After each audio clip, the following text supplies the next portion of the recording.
Ito hindi ho tayo sigurado kung napasadaan na ho natin itong pagbisita nitong si Congressman Liviste diyan sa Saganang Mamamayan. Na kung saan kanya hong ibinulgar na yung mga computer daw ho nitong si former DPWH Undersecretary Catalina Cabral nawawala diyan sa ahensya.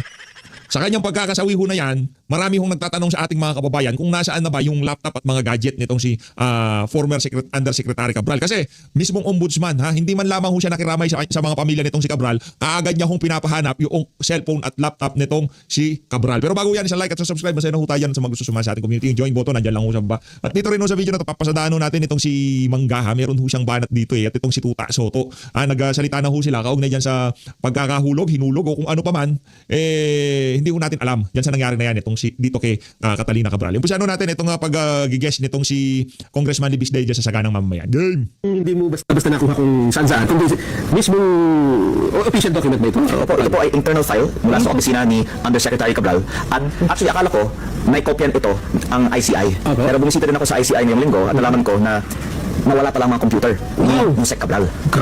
Kaya para malaman natin ang mga proponent ng mga insertion sa budget, maganda sana kung ibigay ng DPWH sa ICI ang files ni former Yusek Cabral.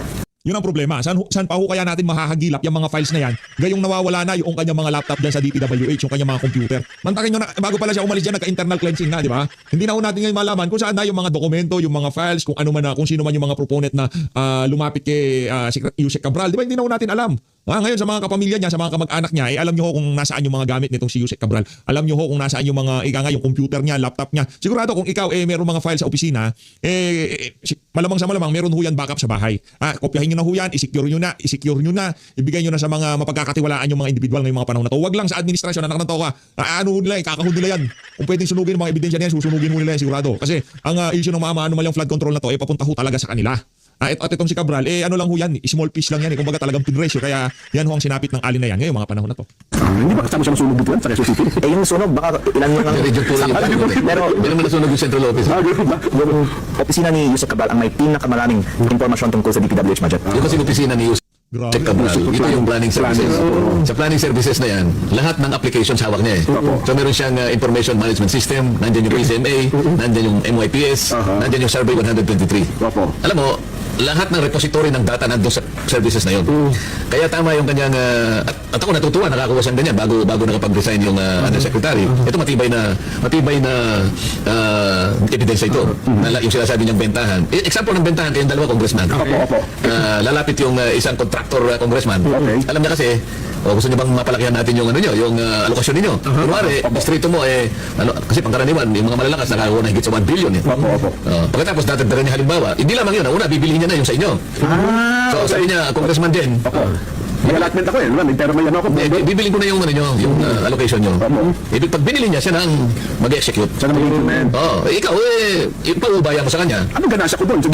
Isang bebenta, bago pa nasa net pa lang, bibigyan ka na niya. Yun ang sinasabi may taunang ganun pala. Ngayon, kung meron pa siyang kapangyarihan na dagdagan sa'yo, pero ibibigay mo rin sa kanya. Yun ang bentahan na sinasabi niya. At itong dokumentong dala niya, napakatibay nito. Hindi mo basta-basta nakuha. Ayun ho mga kababayan, dapat sana makita natin ang kabuuan ng mga dokumento na yan na nasa kamay nitong si Secretary. Ito si Yusek Cabral, sayang talaga, hindi pa siya nag-ala Saldico. Nasa Pilipinas siya, madali ho siya nakita niyo naman yung ginawa kay Saldico, poprotektahan siya nung hindi pa siya nagsasalita. Ano yung mga adik kasi, di ba, sasabihan siya na we will take good care of you, sabi daw ni Saldico, di ba? Ay nito si Martin Romualdez kay Saldico. Ngayon, nagano siya, tiwalang-tiwala siya na hindi siya ilalaglag, poprotektahan siya. Habang sinasabi nila yon, sa Pilipinas naman, dinudurog siya. Kaya ang naging bawi nitong si Saldico, nagsalita siya. Ang problema ko ngayon mga kababayan dito kay Cabral, hindi niya magawa yun, nasa Pilipinas siya Hindi niya mabawian kasi mainit na rin ho ang pangalan nitong si Cabral at na base dito kay Adik anumang oras mula ngayon dahil gusto ho nila bago magpasko dahil nagyabang itong si Boying Remulla, yung mga tauhan nitong si Adik na kesyo maraming makukulong, marami sa mga involved dito sa mga anomalyang flood control scandal, walang Merry Christmas. Nagtatanong ang ating mga kababayan, nasaan na yung mga makukulong? Kaya minadali nila itong si Diskaya. Yung pagmamadali kay Diskaya, yan ho dahil lamang doon sa pinangako nitong si Bonjing. Na kesyo marami nang makukulong pero wala naman ho talaga, di ba? Ayan, ginawa nila.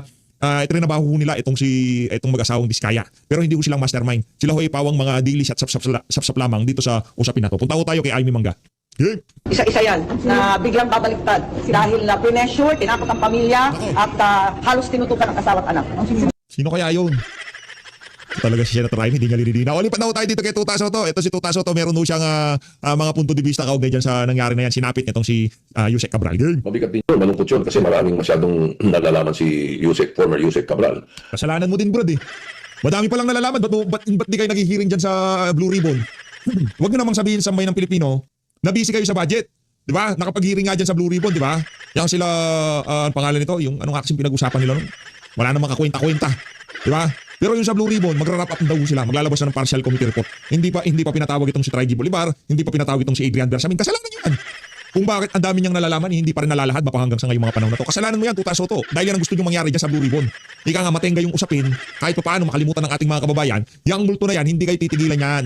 Hanggat hindi ika nga talagang napag-usapan niyang issue ng mga anomalyang flood control na yan, hindi titigilan sa bayan ng Pilipino para ika nga malaman ang katotohanan. Ay siya bagay, alam naman natin, ang talagang mastermind dyan, yung mga addict. Hindi naman sila pwede pakulong ngayong mga panahon na to dahil nakaupo sila. Ombudsman, hawak nila, AI daw si Saldi ko. Diba? Si John Vic Remulla, ano lang yan, kumbaga, pakalat-kalat lang yan, wala naman talaga kwenta yan. Nangangarap na magpresidente. Sino aasahan natin dyan? Si BP Sara lang ho talaga. Ang makakaresolve nitong issue na to, hindi si Ping Lacson, hindi kung sino man. Si Vice President Sara Duterte sa susunod na administrasyon. Tungkol dyan sa mga goings on ng DPWH even many years before, up to now, talagang ilang pung taon siya nun. So medyo malungkot yun. Bagamat, alam ko, meron siya mga iniwan na mga, siguro mga informasyon at dokumento. Meron siya mga kinausap na ibang tao tungkol dyan. Meron siya mga sinabihan. O paano pagka yung tinuturong mastermind dito, Tuta, si Marcos Jr. Sa bagay, no? Nabanggit si Traigi Bolivar, nabanggit itong si Adrian Bersamin, nabanggit si Amina Pangandaman, tigil ang Blue Ribbon Committee hearing, palakpakan. Wala na ho tayong aasahan. Ika nga, sa bayan ng Pilipino na lang ho, wag lang ho nating hayaang mawala yung ika nga init sa damdamin ng bawat isa. Kaugnay dito sa paghahanap ng katarungan na to sa ginawa nitong mga magnanakaw na to sa pamahalaan. Dito na ho tayo kay Auntie Claire, parang celebration sa Malacanang ngayon, ha? Pambira, nakapulang-pula, madam. Pambira ka talaga, Auntie Claire. Diba? Kasama niyo sa gabinete dati yung nagurgur, hindi yun kung sino-sino lang. Pulang-pula King. First question, Christian Yusores, DZMM.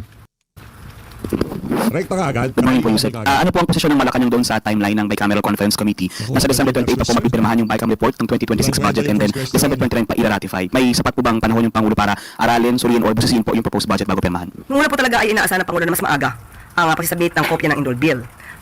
Sa pagkakataong ito, pipilitin po ng Pangulo, pipilitin po na maaral, mabuti, at mapirmahan po. Babasahin ba yung lahat ng page ng General Appropriation Act? Ibabasahin ba niya lahat?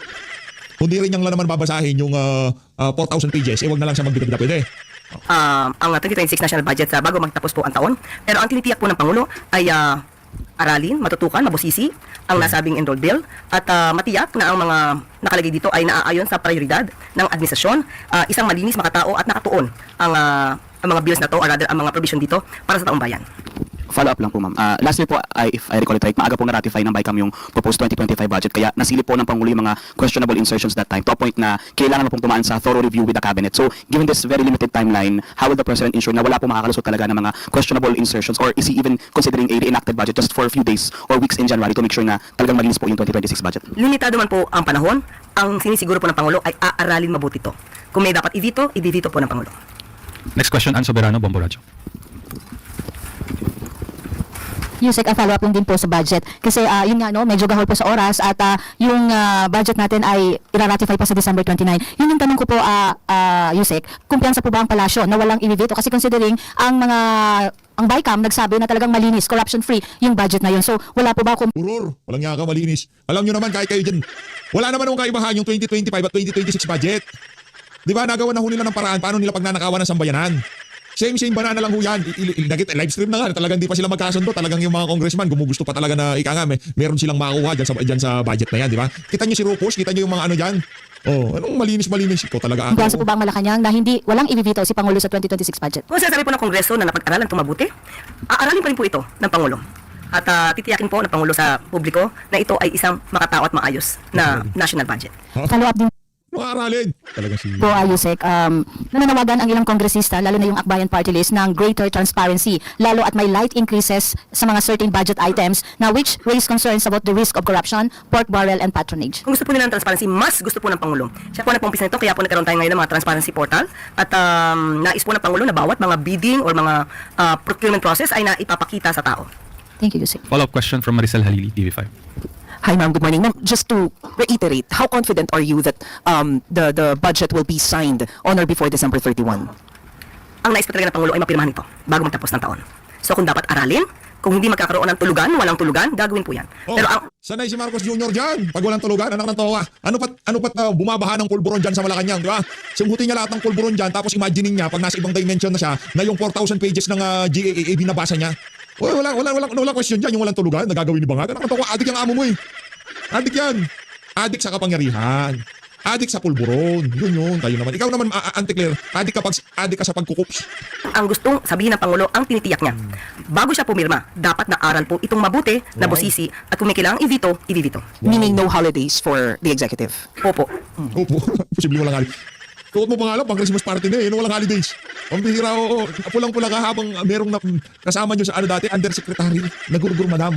Kahit pa paano tapos sabihin nyo, nagpapahatid ng pakikiramay ang Malacanang, tapos nakapula ka. O palang pakano natin yung mga adik. Ang bihira. Next question, Alvin Baltazar, Radyo Pilipinas. So, Yusek, parang nabanggit ko na there will be no holiday para kay Pangulo. Is that true? Walang Christmas break ang Ay, ano ba nangyari dito sa mga reporter na to? Talagang presidente, yung tatanong nyo, wala siyang pinakamaliit sa problema ho natin ngayon kung mag-holiday o hindi mag-holiday yan si Marcos. Wala tayong pakialam dyan. Pero para masabi nyo lang na nagtatrabaho ang presidente at mag-guilt trip ang sambayan ng Pilipino na habang ang buong Pilipinas ay nag-holiday, ang presidenteng adik ay nasa Malacanang at nagtatrabaho. Napakalaking kabalbalan. Trabaho lang nangyayari. Nagtatrabaho ka, walang natatapos. Walang nangyayari, puro ka lang trabaho. Pagka ganun, adik ka na. Pangulo, dahil pag-aaral maigi yung... Kailangan pag-aralan po. Sa Pangulo po, di po kailangan Kailangan mo pag-aralan talaga yan. Pag-aralan kung paano pagkakakitahan. Ganun magkaroon ng Christmas break. Kailangan po talagang aralin ito at pipilitin na mapirmahan po ito bago magtapos ng taon. Po, Yusek, sino-sino yung makakasama ng Pangulo para reviewin yung budget after na dumano sa BICAM? Siyempre, unang-una po ay ang miyembro po ng DBM. Sila po ang magbubusisi, kasama rin po ang Pangulo para po ma-explain at kung may kinakailangan pong tawagin ng Pangulo na mga cabinet secretaries para po mas malinaw, ipapatawag ko. Kung sino man po ang kinakailangan na namumuno sa isang related agencies. Thank you po, Yusek. Next question, Ivy Reyes, Billionario. Hi, Yusek. Good morning. Former DPWH Undersecretary Cabral died last night after allegedly falling from a cliff. She's one of the key figures in the ongoing flood control probe. May comment po ba ang palasyo sa passing ni Yusek Cabral? Nakikiramay po tayo sa pamilya na naiwan po ni former Yusek Catalina Cabral. At Nakikirabay pero nakarin pala pa. Ayos! Di ba? nakakalungkot po ang nangyari. Pero, yun po, muli nakikiramay po tayo. Parang di ka naman malungkot, Auntie Claire. Parang ang saya-saya ng ng aurahan mo ngayon, ang saya-saya ng datingan mo, di ba? At least, yung isa sa mga tinik ng administrasyon dito sa issue ng mga maanumalyang flood control project, nawala na. Si Catalina Cabral. Follow-up question from Darlene Kai, GMA7. Good morning, Yusek. Following the death of former Undersecretary Cabral, what is the Palace's directive on the investigations or inquiries surrounding yung mga kaso or allegations sa kanya? Sa ngayon po ay wala pong kaso. Inquiries or investigations concerning projects involving former Undersecretary Cabral. Nasa kamay na po yan ng mga mag-iimbestiga. So sa ngayon po, wala pong kinakaharap na kaso si Yusek Cabral. Follow-up question from Katrina Domingo, ABS-CBN. Good morning, Undersecretary. Ito lang panawagan natin dito kasi sunod-sunod na sila eh. Sa tingin niyo mga kababayan, sino pa yung mga nandirito na talagang mga nakausap nitong si Cabral habang binabalangkas ang 23, 24, 25 budget. Una na dyan, syempre, yung mga proponent. O nandyan yung mga congressman. O pangalawa na dyan, si Zaldico. Wala siya sa Pilipinas. Pangatlo, sino kung nakausap nitong si Yusek Cabral? Si Stella Kimbo. Kaya ang meron hong panawagan ngayon sa social media na kung saan sinasabi ng ating mga kababayan, protect Stella Kimbo. I-comment nyo sa baba, protect Stella Kimbo kasi kailangan kailangan protektahan niya kasi baka siya na isunod, di ba? Ma'am, before her death, the ICI recommended further investigation about Yusek Cabral as well as former DPWH Secretary Manuel Bonoan. Is the executive branch tracing his whereabouts considering that he was supposed to return to the Philippines on December 17 and the immigration says he is not yet here? Tingnan po natin, sa ngayon po ay wala pang pag-uutos patungkol po dyan. Just a follow-up question. How urgent is this issue for the palace considering that a key witness died, another person of interest is nowhere to be found in the Philippines, and Zaldico is still at large? Okay, ginagalang po natin muna pasamantala ang pribadong buhay at ang pamilya po.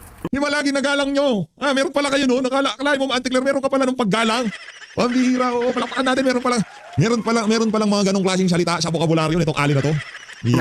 Ni Yusek Cabral.